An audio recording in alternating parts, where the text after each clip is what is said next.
Hi. So we are in the middle of Parak Kaf Beis. We did a little bit of the Parak last week, and this Parak is about nivus. It's about humility. Right before this paragraph, we're discussing anava b'machshava.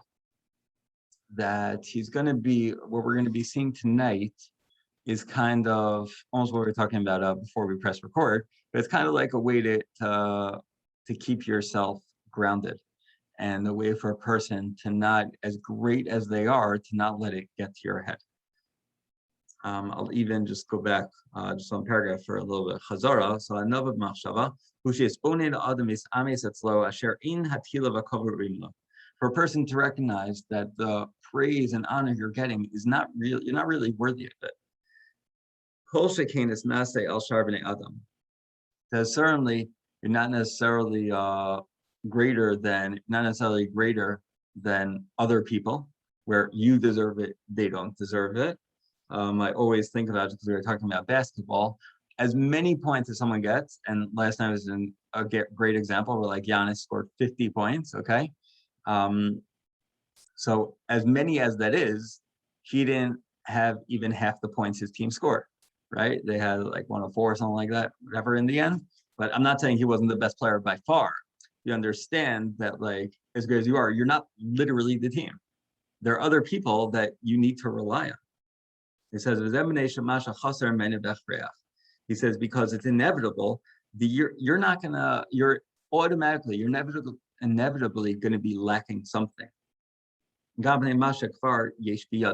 Meaning, so it's two things. Number one, you might be lacking, lacking something, like I don't have this skill. Let's say, for example, if we're talking basketball, it's like, and last night he was, but typically like, oh, I could dunk and block, but I'm not a good free throw shooter. I don't have that component, let's say. But then he says, he says another component though, that's something I don't have, but then there's, even within what I do have, there are others that are better than me. I'm lacking even in a component that I'm pretty good at, or very good at, but I could be even better. I'm still lacking in that area. Now we're where we left. That's where we pick up from. So explaining those two things, that which I'm lacking, he says it's obvious. He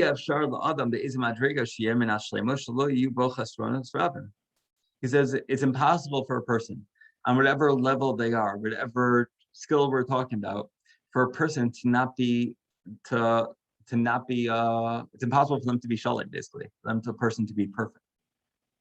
Omi tativo, he says you're going to be lacking something in one of the following areas. Either naturally, you yourself, you're gonna, like, there's certain talents or innate skills that you won't have.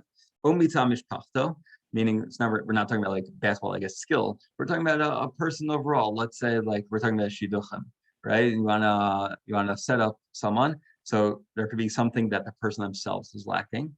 The person he gets angry, a short fuse. The person is not necessarily, he's nice, but he's not the nicest, whatever it may be. He's not the best learner, whatever someone might care about, right?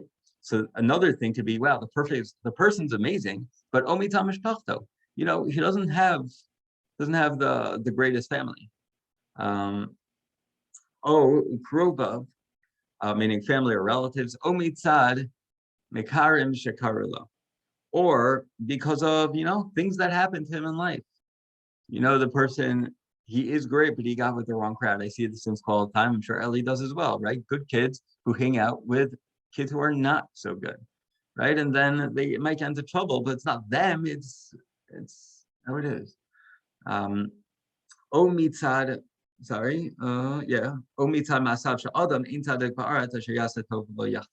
Or it could be, they actually did something wrong. They did something bad. Their actions were bad. And he quotes the pasuk in Koheles that basically everyone sins. You will not find a person on this earth who does not have a sin in their accounting. So he says you have to realize nobody's perfect in all these categories. There's no one that's flawless.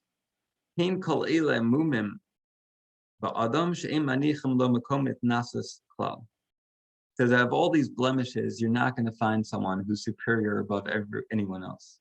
Even if the person has a lot of great qualities. Because there's going to be enough deficiencies for the person to be darkened, for something to be dampened.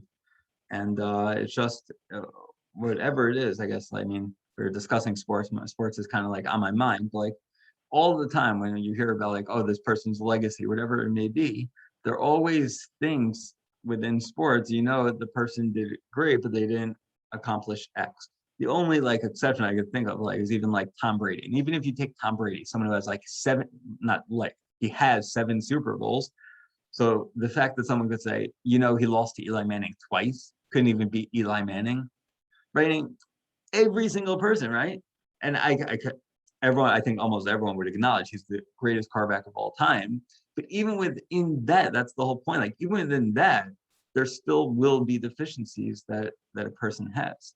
Of course, there are other like qualities within him. If you want to talk about like, oh, he clearly is not the best runner, not the best runner for a quarterback. He's not Lamar Jackson.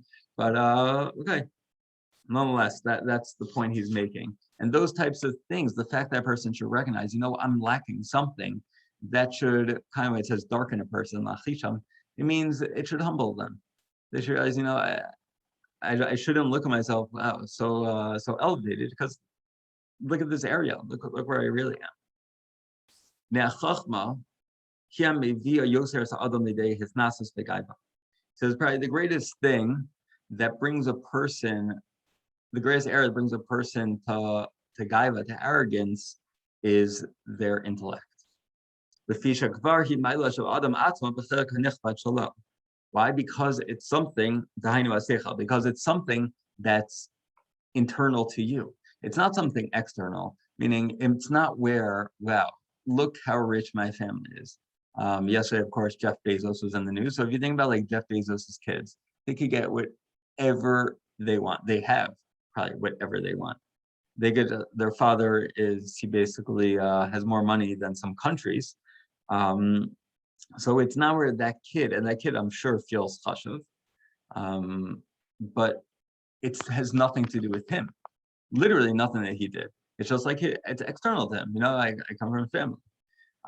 Just like within sports for a second, the Kushner basketball coach is like best friend with Kyrie Irving. And like I remember when he agreed to coach, and like kids were talking about it, it was like the coolest thing. I'm like, oh my God, he's friends with Kyrie. So like this person's like thing is totally external to him. It has nothing to do with who he is. But seichel, our intellect, is all of who we are. Right? There's almost nothing greater than our intellect. So that's the component that could lead a person to the greatest level of gaiva. A person who's so smart, a person who holds cup in everything, who's the quickest, the sharpest, the one who gets the 1600 on the SATs, right? That person, you can understand that maybe that person will get gaiva. Now what he's going to say is even that person, for multiple reasons, should not be arrogant. He says as follows: there's no person who doesn't make mistakes. You could be the biggest genius in the world and you're going to make errors. And that person can't do it themselves. They're going to need friends. They're going to need, if we're talking Torah, you're going to need a chavrusa. You're going to need rebbeim. You're going to need people to rely on to help you get to like understand certain things. And you're never going to be able to do it yourself. And he says sometimes it might even be your students who are the ones helping you get smarter. In Cain, he says, how could a person be arrogant and feel superior when it comes to knowledge, when so much of your knowledge has flaws? Either because you're going to make mistakes, or because in order for you to make the right decision, you need help from others. Just within the line of afil midivrei talmidav, of learning from your students, there's a story here in the footnote about the great Rabbi Kiva Eger. Rabbi Kiva Eger is known as one of the greatest gaonim, the greatest minds of the last few centuries.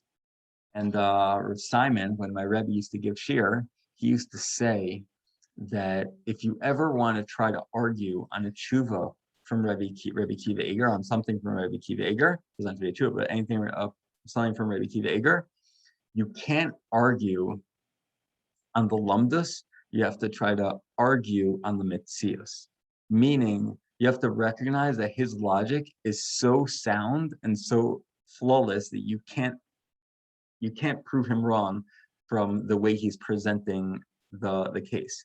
The only way to prove him wrong is saying that the details of the case must be different. And if you show that, oh, we're talking about actually a different case, then that could maybe show like, oh, yeah, so Rabbi Kiva Eger is only talking about case X, but really this is case Y. So even Rabbi Kiva, the great Rabbi Kiva Eger, before he passed away, so he was going to be publishing, his tshuvas were going to be published. And he told, I believe it's his son, he told his son, he said, I want you to know that when you look over the tshuvas to be published, he said, you should never find where I speak about my students by like, let me just see, I don't want to mess it up for a second. He says, I never refer to anyone as my student. Even if someone was in his yeshiva, in his shiur, he never refers to them as his student. He says, and I also would never speak to them, I never write about them in second person. I use third person out of kavod. And he says, the reason is because I don't know if they learned more from me or if I learned more from them. I learned tremendous amount from my students. So he says, if you ever see that, know that it wasn't me who wrote that. I guess they were edited by someone else at some point. He says, realize that that's not me, because maybe someone realized, oh, that person was in his yeshiva, in his shiur, let's write my student so-and-so. He says, no, take that away, erase that, the words my student. You see tremendous humility from someone who is such a great Gaon. Continuing on, the Amnam, however, Mishu Bal Seichel Yashar, someone who does have his head on straight. Afilu im zachal yos chacham gadol b'muflag be'emes, even if they are a tremendous chacham, she'istaka v'sponin yesh in makom legav nafsus, if they really look into themselves, examine their deeds and their thoughts, they should recognize that there's no reason to feel superior to someone else. Because even if they are someone who's very wise, and they do know more than other people, so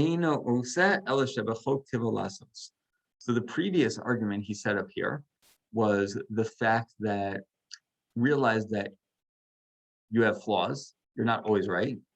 And even if you are right, a lot of times it's because you had help from other people. So now he's saying, even if you're always right, even if it's your own knowledge, let's say, he says a separate argument is realize that this is only your knowledge, the fact that you're head and shoulders above everyone else is kind of like a gift from Hashem. Hashem gave you this disposition to be separate from other people in your chachma. He says the fact that you have it, it's a gift. It's not the fact that you earned this. Look how great I am. He says,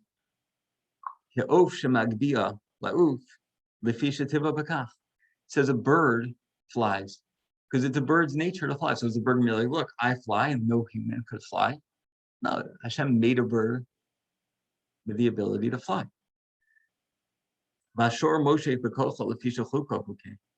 And the ox could pull and haul a lot of weight because that's its natural ability. So is it so much superior? Look how great the ox is. Mishu chacham, when it comes to a chacham, hu lefisha tivo mevi'elo zeh. It's their inclination and their innate capability that led them to this. Another example that I think I used to think of all the time happened. I'm a musician, I believe. So when it comes to playing music, obviously you work at playing music. You're not just born like, oh, look, I play guitar, took one lesson, now I can play everything. That's not the way it works. But I used to think about, some of it came from jealousy for sure. But I used to think about it frustrated me that people who were famous because of their voices. Most people are in bands even, the most famous person is the singer. And yet singing is something that requires the least amount of training. Now, I'm not saying it doesn't require any training. A lot of times there are such things as voice lessons that people take, and there are ways to improve your voice and work on your voice. But overall, you can't take a person who has even, let's say, an average voice and make them the best voice ever, even with 10,000 hours of voice lessons. Not going to happen. But you can take someone who doesn't take one voice lesson their whole life, who has a hit song right on the radio because they have a great voice. Hashem gave them that bracha. And so meaning something like that, there should be no room in a certain sense for arrogance when something that Hashem gave you. He says, "Ve'ilu oso she'achshav ino chacham kamo, haylo sechal tivi kamo." He says, you know why? Yeah, there's no one like you in your chacham, because there's no one that was blessed with that natural capability of your sechel. Imagine if someone was, and someone Hashem gave someone your level of chachma, this goes. Then you have no reason to feel superior because Hashem gave it to you, Hashem gave it to the other guy. Just the way it is. Ella, and if you do have a tremendous amount of wisdom, you know what you have to do? You have to teach, and you have to give it over to others. Says in Pirkei Avos, Parak Beis, Mishnah Tet, Im lamadta Torah harbe, if you learn to love Torah, al tachzik tova liatmacha ki lekach natzarta. Don't give yourself such a big yesher koach, because that's what you're created for. That there's sometimes when a person does something and they feel so amazing, he says, this is what you are. This is what you're supposed to do. I will just point out within literally this exact point, this exact Mishnah, her story from Rav Moshe Benovitz, who is the head of NCSY, still is, and currently, literally at this moment, is working on NCSY Kollel. They had someone many years ago, I don't know how many years ago, and I don't know the name. He wouldn't obviously say the name. So this is not the nicest thing about the person. But he had a person come, and the person came to give a shiur to the boys. And these boys are in, let's say, 9th grade, 10th grade, 11th grade, 12th grade, whatever. And they're spending their summer learning and playing sports in Eretz Yisrael. And he said to them, quoting this Mishnah, he says, boys, even though, yeah, it's great you're learning, but I want you to realize this is what you're supposed to be doing. As the Mishnah in Pirkei Avos says, don't give yourself such a big pat on the back. This is what you're created to do. So the person left. Now, I don't know. I can't remember because I heard the story about years ago. I thought of it once again when I was preparing this. I don't know if Benovitz spoke to the kids and corrected him after he left, or he just felt this and didn't share it over with them. My assumption is he probably spoke to the kids about it, but I'm not sure. But either way, he felt, and the other Rebbe felt, that the person who came, the guest speaker who said this, it was a terrible thing to say. I believe the assumption is why it's a terrible thing to say is because a person, even though, yeah, we're created, and that's what the Mishnah in Pirkei Avos says, we have so many choices and so many bad options, or even at best, let's say so many neutral options of things we could do, right? So even watching basketball game or basketball highlights, that's a neutral option. There are many neutral and many obvious bad decisions a person can make, but you're choosing to learn Torah. And a person should feel good about that, and you should be proud that you're making that decision. So even though, of course, there is what to say, meaning in Mesilat Yesharim right now, so he's quoting it as it's written, and it's understandable also. And sometimes a person needs to be reminded, don't feel so gaivadik. Realize, you're doing this because you should be doing it. So sometimes a person has to recognize, this is what I'm supposed to be doing, and you want to lower your arrogance. But sometimes a person needs to build up themselves and say, I should feel good for what I'm doing. And definitely not everyone is doing this tonight, and I could guarantee you not everyone in the Teaneck apartments right now at 9:25 is learning Torah. So just wanted to share that idea. He's continuing on now with the same theme of the fact that Hashem could bless you with something, with a certain gift. The person has a gift of intellect, and you shouldn't be haughty about it because Hashem gave you this matana to have natural intellect. It says in Asher, if a person is rich, Yismach b'chelko, they should be happy with what they have. The olive who lazar the misha ino, you should help out others. In Gibor, if a person is strong, so what should you do? This, I think this is actually piggybacking off the fact that we just said, if a person has a lot of Torah and knowledge, give it to others. So here, if you are rich, share your wealth with others. If you are strong, lazar the koshem lahatzil la'ashukin, help out those who are weak, help out those who are being persecuted. The mazadoma. What is this?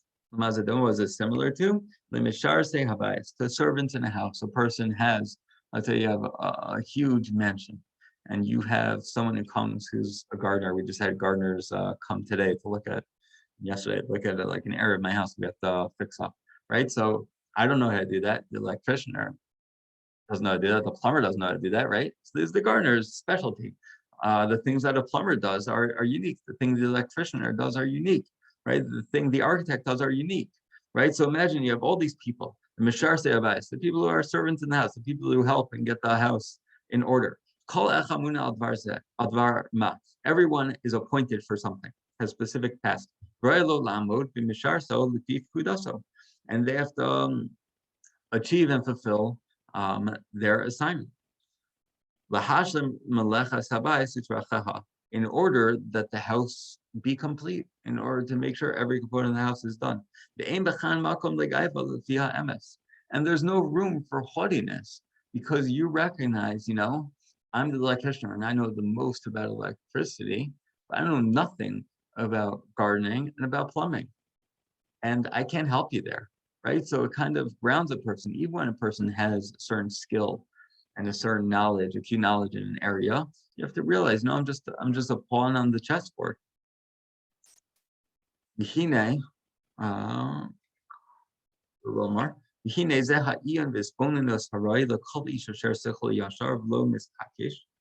That this is the proper contemplation and reflection that a person who's has proper seichel needs to have in order for him to not have a distorted view. For things to be clear to him. Then he's going to achieve real anivus. Where in his heart and in his mind, he is humble. This is like when David says to Michal, where I'm humble in my own eyes. I should be low in my own eyes. I should be lowly in my own eyes.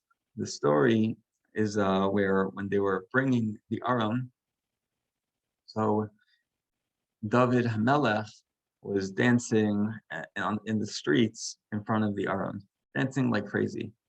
And Michal got upset at him and said, it's not a kavadik for a king to do that. David says you're wrong. Says, I should do this, meaning